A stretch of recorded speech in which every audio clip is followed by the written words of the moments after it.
Chapter 79, Refining the Flying Sword. Zhang Hu stuffed the remaining sweet potato in his mouth. After he finished eating, he said, "The Tang family city belongs to a large cultivation family in the northern part of Zhao. It is said that they have nascent soul experts in the family. If a cultivator wants to enter the city, they have to pay one low-quality spirit stone. If they wish to live there, they must pay one mid-quality spirit stone per month. With all of the spirit stones I have gathered, I can live there for 6 months." Wang Lin rubbed his chin and asked, "Zhang Hu, does this Tang family city have an exchange fair?" Zhang Hu nodded and said, "There do. Every month there is a large exchange fair where all of the surrounding cultivators come.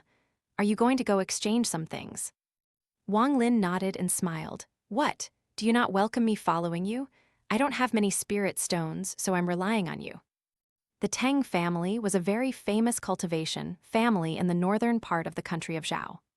The family head, Tang Xingxin, reached the nascent soul stage in the last 500 years, so he didn't go to the wars in the rank 4 countries.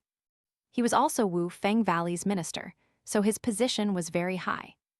Because the Tang family had an ancestor like him, no one dared to mess with them, even though they weren't a big sect.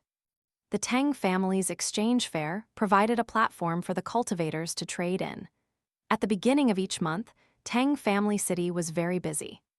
Where there are a lot of people, there will naturally be a lot of conflicts. Sometimes, people would fight the moment they met. Because of that, the Tang family ancestor, Tang Xingxin, set a no-fighting rule in the city. Everyone in the city was prohibited from fighting. The moment the order came out, everyone in the city obeyed, especially after Tang Xingxin personally came out and killed a few core formation cultivators. On this day, 2 rainbows flew across the sky toward the Tang family city. One of them said, "Wang Lin, flying is prohibited in the city, so we need to walk from here." These 2 were Wang Lin and Zhang Hu. Wang Lin's gaze swept the Tang family city before him. This city wasn't big. To be honest, it was more like a large town than a city. Outside the city stood 2 Tang family disciples, greeting travelers with smiles and handing out tokens. Wang Lin expanded his divine sense and immediately found out that both of them were at the 3rd layer, like Zhang Hu. Looking at the long line going into the city, Wang Lin wasn't in any rush. He checked everyone in the line and found that everyone was a cultivator, but the strongest was only at the 13th layer. After a long time, just as Wang Lin and Zhang Hu were about to arrive at the gate, a figure suddenly appeared in the distance. The figure released a very strong aura. Wang Lin sent out his divine sense and was stunned. This person wasn't old at all, only about 30 years old, but had already reached foundation establishment. This person quickly arrived at the front of the gate. He waved his hand and created a wind that blew everyone away. The people with lower cultivation were sent rolling on the ground. Zhang Hu would have also been sent rolling if Wang Lin hadn't caught him right away. Wang Lin was also sent back a few steps. His expression was normal as he coldly looked at that person. The person let out a cold snort and walked to the gate. He threw out a token, and the 2 guards became very respectful. One of them even followed the person into the city. Zhang Hu revealed a look of envy and asked, "What cultivation level is that person at to have that much power with just a wave of his sleeve?" Wang Lin lightly said, "Foundation establishment." When it was their turn to enter the city, Zhang Hu quickly handed over 2 low-quality spirit stones, and the 2 entered the city. Zhang Hu had been here many times before. He led Wang Lin through the city before paying 2 mid-quality spirit stones to get rooms for themselves.